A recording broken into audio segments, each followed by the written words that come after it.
예수님의 초대라는 그런 말씀의 제목으로 같이 하나님의 뜻을 상고하도록 하겠습니다. 다 같이 한번 따라 하실까요? 예수님의 초대. 예수님의 초대. 예수님께서 정말 간곡히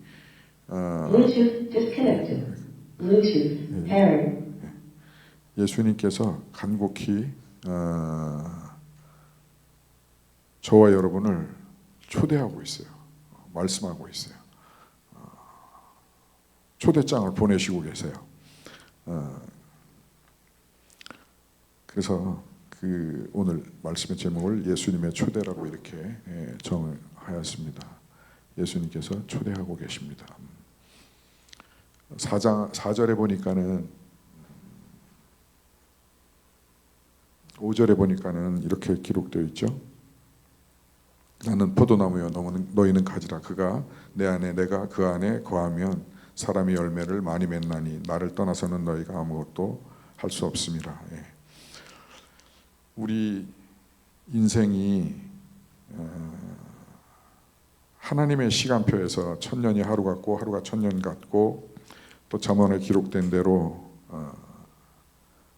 인간의 연수가 70이요 80이요 강건하면 80이라도 짧으면 70이고 또 그 짧은 시간도 활시를 떠난 화살처럼 빠르게 지나가고 잠시 있다 사라지는 안개처럼 금방 사라지는 것이 인생이다 이렇게 이야기하고 있는데요.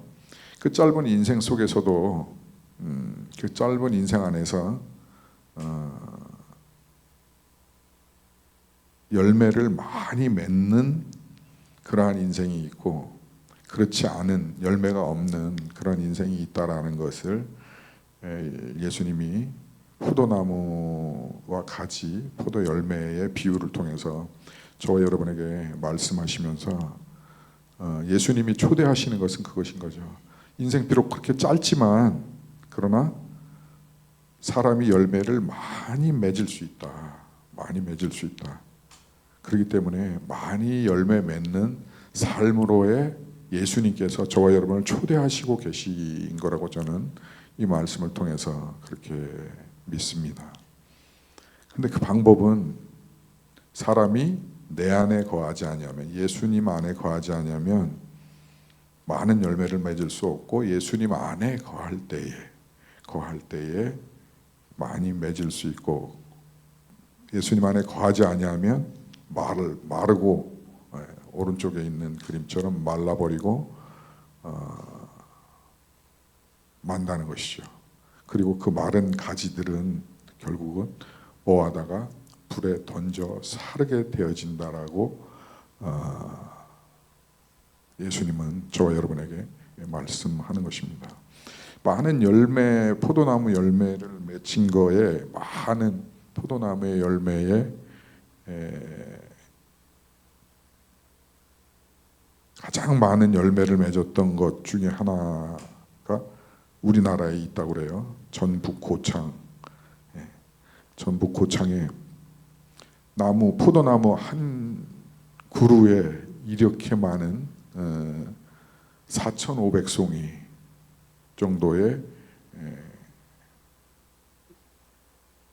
포도송이가, 그것도 작은 포도송이가 아니라 큰 포도송이가 4,500송이나 이렇게 맺었다고 합니다. 어느 방송사 뉴스에 나와 있었는데 전북 고창의 한 농장에서 전북의 한 고창 농장에 포도나무 한 그루에 4,500송이 보통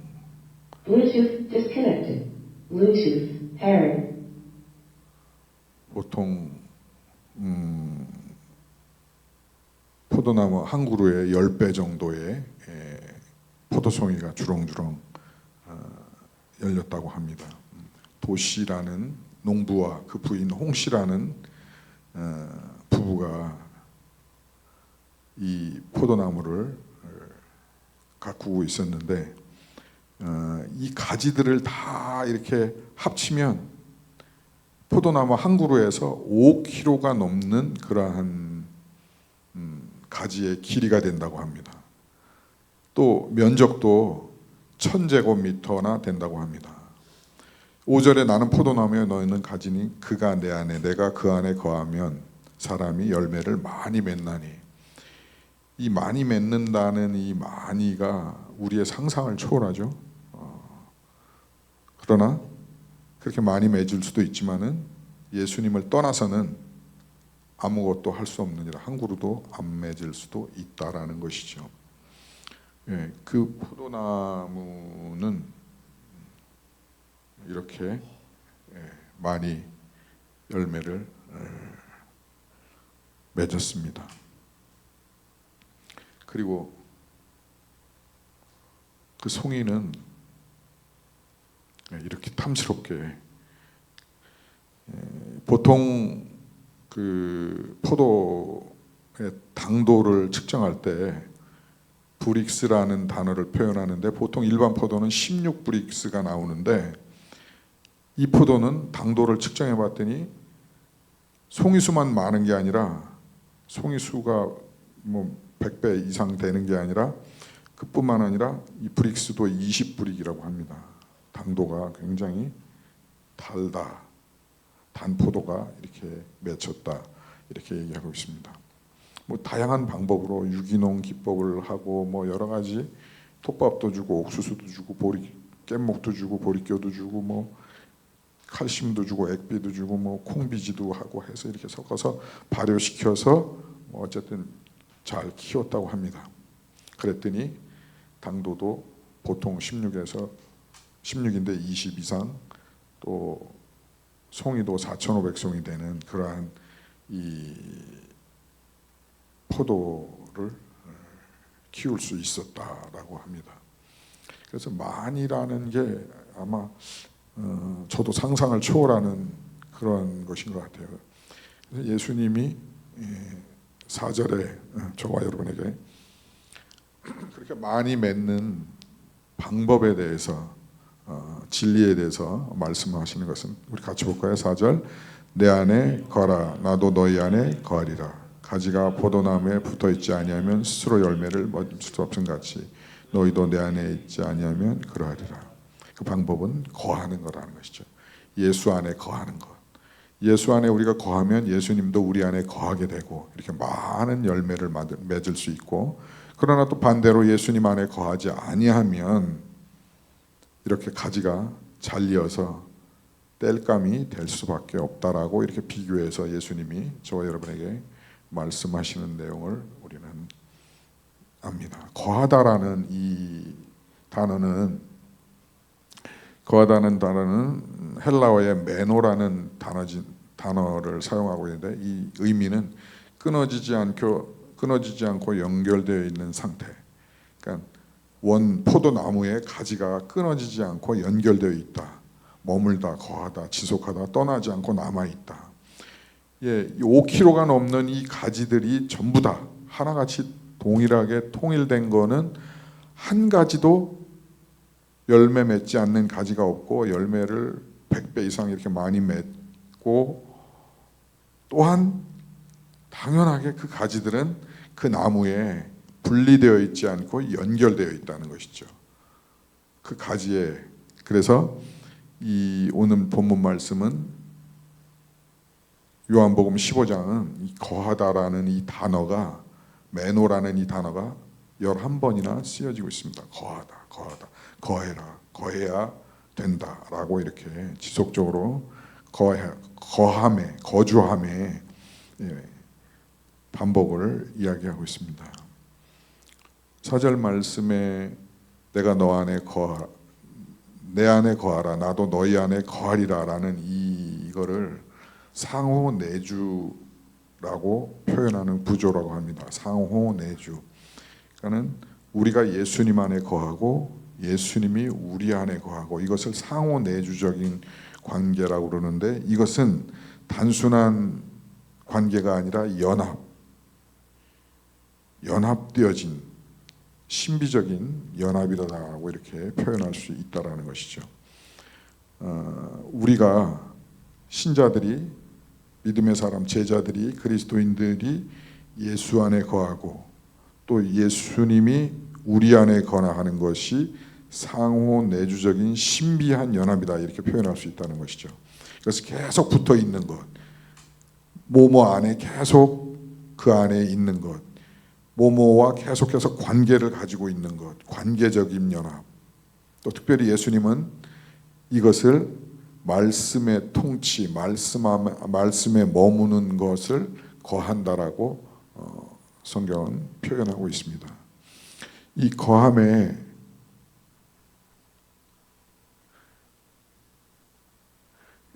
거함의 본질은, 이 가지의 본질은 의존적인 존재이다.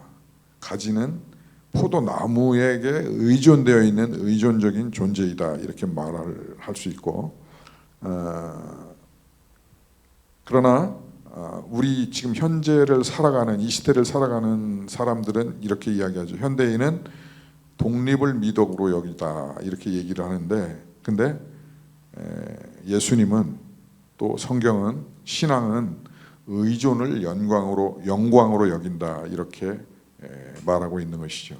현대인들은, 이 세대는 각자 독립적으로 포스트 모더니즘 시대에 각자 독립적으로 이렇게 하는 것이 미덕이고 아름다운 것으로 각자 진리이고 각자 스스로 있는 것이 아름답고 그게 가치고 존재의 의미다, 이렇게 얘기를 하는데, 그러나 성경은 그렇지 않죠. 신앙은 의존적인 것이 하나님의 영광이 드러나는 것이다, 하나님의 영광이다, 이렇게 말하는 것이죠. 가지의 본질은 의존적인 존재입니다. 가지는 스스로 존재할 수 없습니다. 예수님도 말씀하시죠. 너희는 원래 독립적인 존재가 아니다. 예수님과 연합되어야 영광이 나타나는, 열매가 맺혀지는 그런 존재이다라고 저와 여러분을 본질적으로 그렇게 정의하셨습니다. 거한다는 것이 무엇이냐? 그것은 어디에 거하는 것이냐? 말씀을 듣는 것 이상으로 말씀 안에 머무는 것, 말씀 안에 있는 것, 말씀과 관계가 있는 것, 말씀을 기억하는 것, 말씀을 행하는 것을 거한다라고 예수님은 우리에게 가르쳐주고 있고요. 또 기도하는 것 이상으로 주님을 떠나지 않는 것을 말하고 있습니다. 거한다라는 것은, 또한 거한다라는 것은 감정이 식어도 여전히 관계하고 자리를 지키는 것이 거한다라는 의미라는 것이죠. 또 거한다라는 것은 이해가 되지 않아도 관계를 끊지 않는 것이 거한다는 것입니다. 그래서 거한다는 것은 뜨거움이 아니라 지속성을 가지고 있는 것이다, 이렇게 이야기합니다. 우리가 종종 이렇게 기도하죠. 주님, 이 열매를 주세요. 이 결과를 주세요. 그러나 예수님은 이렇게 말씀하시죠. 열매를 구하지 말고 나를 떠나지 말라.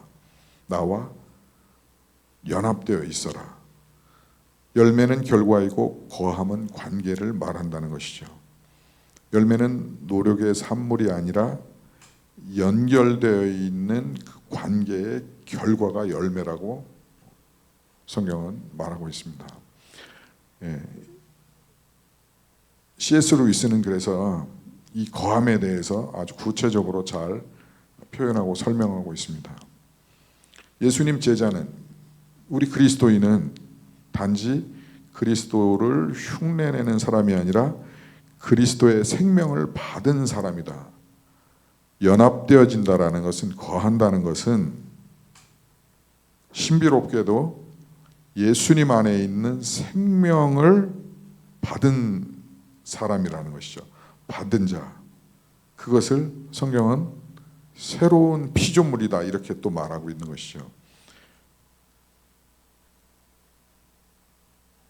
기독교는 어떤 도덕이나 윤리를 개선하는 그런 프로그램이나 프로젝트가 아니라 새로운 피조물로 예수님의 생명을 전달받은, 예수님의 생명을 받음으로 인해서 새로운 존재로, 새로운 피조물로 변화되어 사는, 그것이 곧 예수 그리스도를 믿는 것이다 라고 예수님은 저와 여러분에게 말하는 것이죠.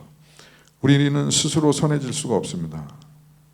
그리스도의 생명, 온전하신 생명, 온전하신 능력, 온전하신 예수 그리스도, 길과 진리와 생명 되신 예수 그리스도께서 우리 안에 들어와 머물 때에 그 생명이 우리를 변화시켜서 새로운 생명으로, 새로운 피조물이라 말할 수 있는 새로운 피조물로 우리가 변화되어진다는 것이죠.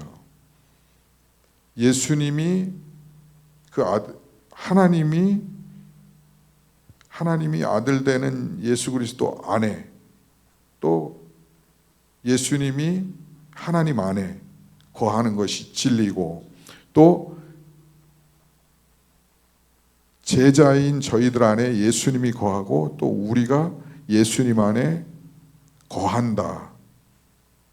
그로 인해서 지속적인 연합과 관계가 이루어진다. 그러므로 인해서 예수님의 진짜 생명,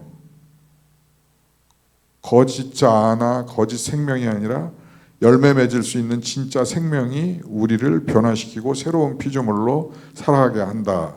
그것이 거함이다. 이렇게 얘기를 C.S. 루이스는 하고 있습니다. 또한 거함이란 자아의 항복이다. 이렇게 C.S. 루이스는 말하고 있죠. 그리스도는 당신의 일부를 원하지 않는다. 당신 전체를 원한다. 예수님을 내 삶에 초대하는 것이 아니라 예수님이 내 삶의 주인이 되셔서 우리는 그 자리를 비우고 내려오는 것이다. 이렇게 설명하고 있습니다. 그래서 3주 전인가요? 제가 말씀 나눈 게 자기를 부인하고 날마다 자기 십자가를 지고 따르는 자가 참 제자이다. 이렇게 그 말씀을 가지고 나눴는데 그 말씀이 곧 이 말씀인 것이죠. 거함이라는 것은 예수님을 존경한다, 그분을 생각한다, 이 정도가 아니라 주권, 내게 있는 것을 포기하고 예수님께 내어드리는 것이죠. 내 시간, 내 미래에 대한 계획, 내 자존심, 내 시간, 내 계획, 내 삶 전체를 예수님께 내어드리는 것을, 맡겨드리는 것을 거함이다 라고 이렇게 표현하고 있습니다. 거함은 예수님을 우리 삶에 초대하는 그 정도의 것이 아니라 우리의 삶을 드리는 것, 의탁하는 것, 의지하는 것이다. 이렇게 말하고 있는 것이죠. 또 거함이라는 것은 지속적인 충성이다. 오늘도 기도하고 내일도 기도하고 지속적으로 하는 것이죠.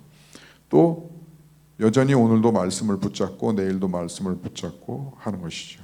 또 오늘도 사랑하고 내일도 사랑하고 오늘도 용서하고 내일도 용서하고 지속적인 충성이고, 또 예수님을 생각하되 지속적으로 지금도 내일도 모레도 전 삶이 전 순간이 예수 그리스도를 의식하며 사는 것을 거함이다. 이렇게 말하고 있습니다. 마지막으로 또 C.S. 루이스는 거함에 대해서 이렇게 했습니다. 왜곡된 자아가 죽고 하나님 안에서 새 자아가 태어나는 것이 거함이다.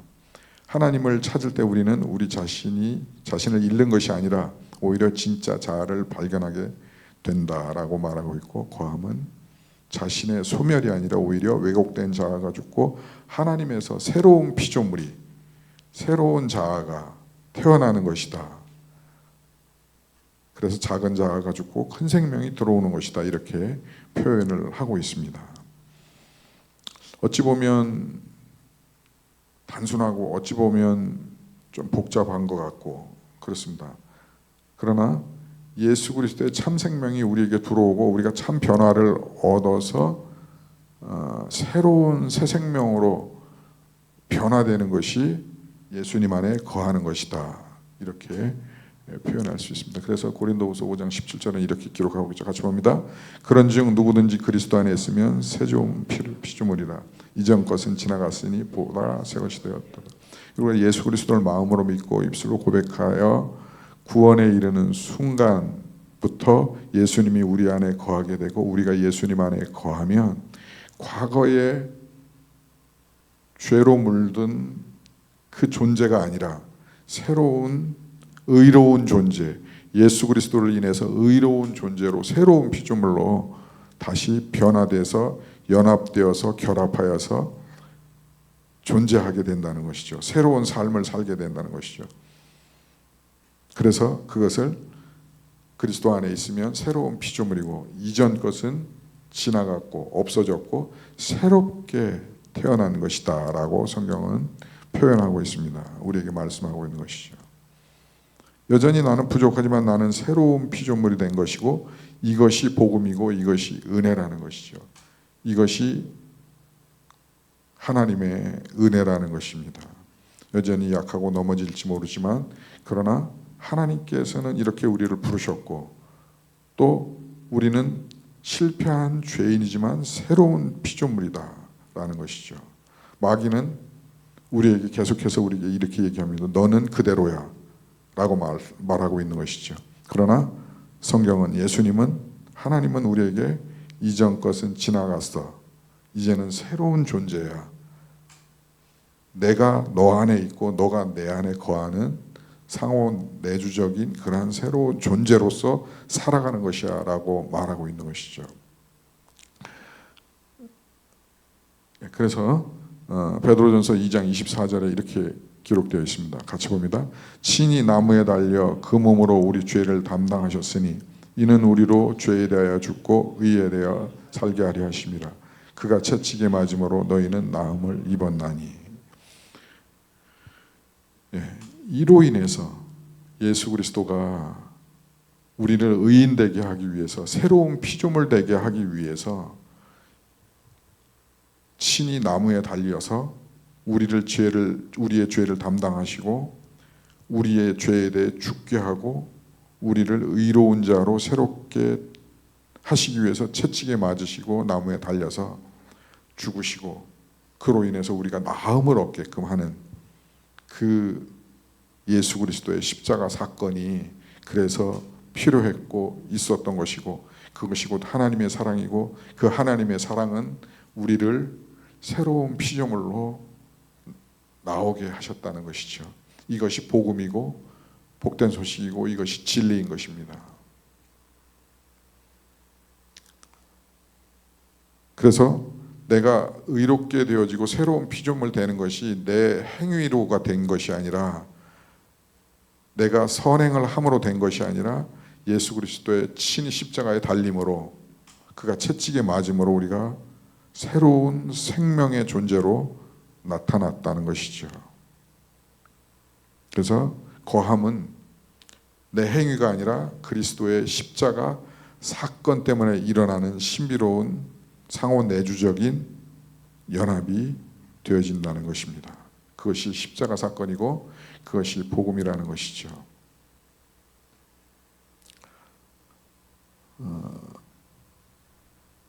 그래서 베드로는 이렇게 고백하고 있습니다. 누가복음 5장 5절 같이 봅니다. 선생님, 우리들이 밤이 맞도록 수고하였을 때 얻은 것이 없지만은 말씀에 의지하여 내가 그물을 내리리다.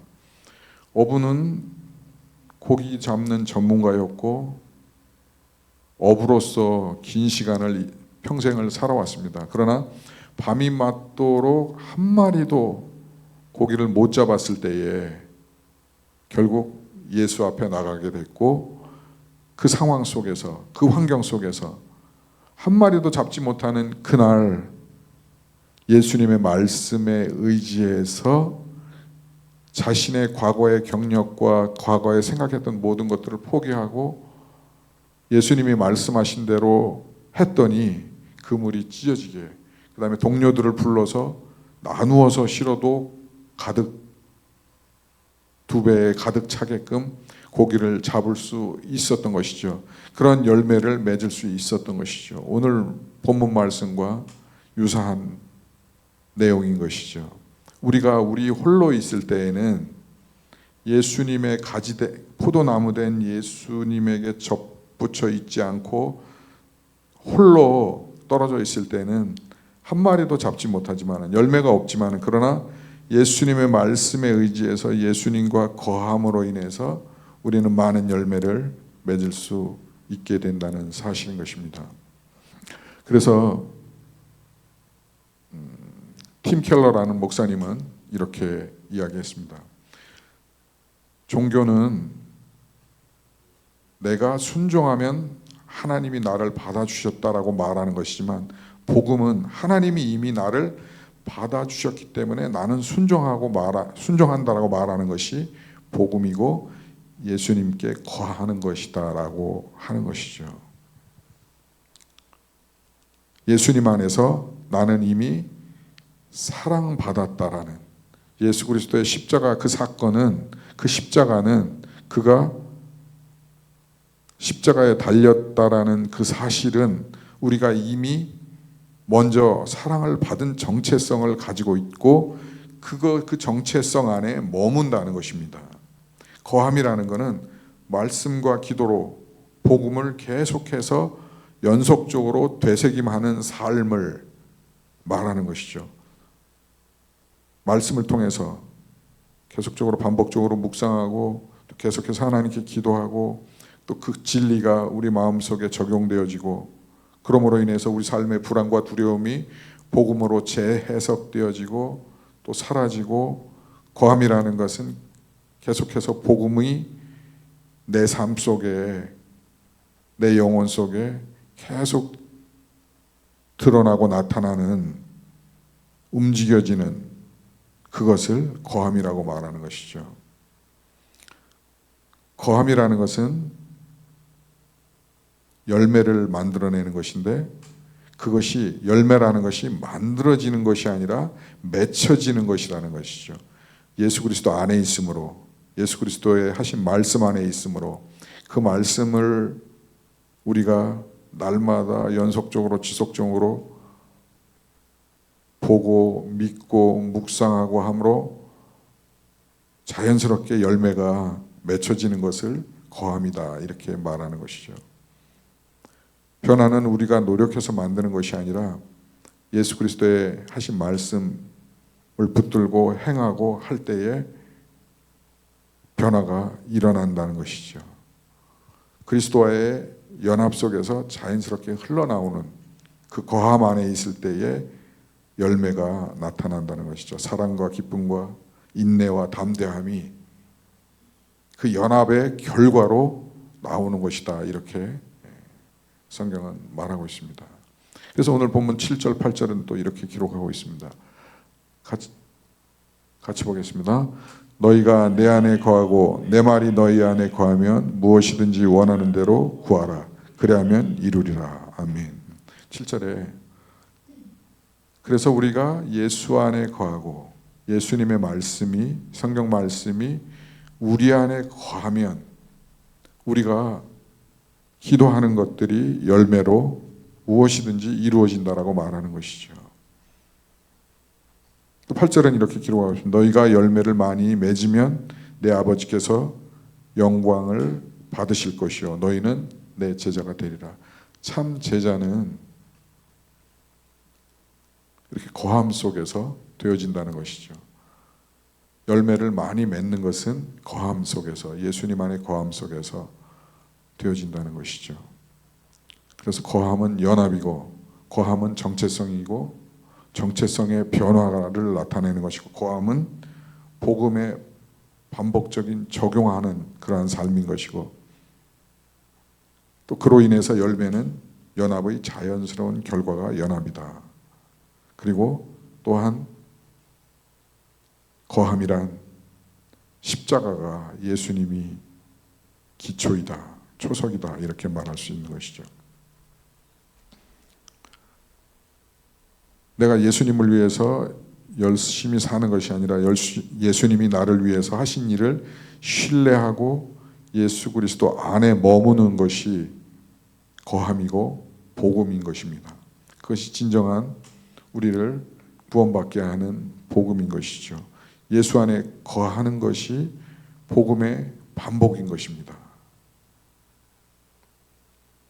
그래서 오늘 요한복음 15장은 계속해서 11번이나 내 안에 거하라. 나도 너희 안에 거할 것이다. 그리고 거함에 대해서 오늘 말씀을 나누었습니다.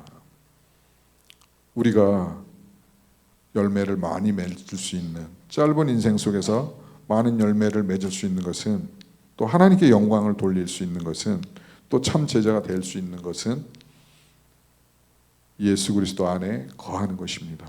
바라기는 저와 여러분이 한 주간 동안 예수님 안에 거함으로, 그 말씀에 거함으로, 또 기도의 순간에 거함으로 우리가 자연스러운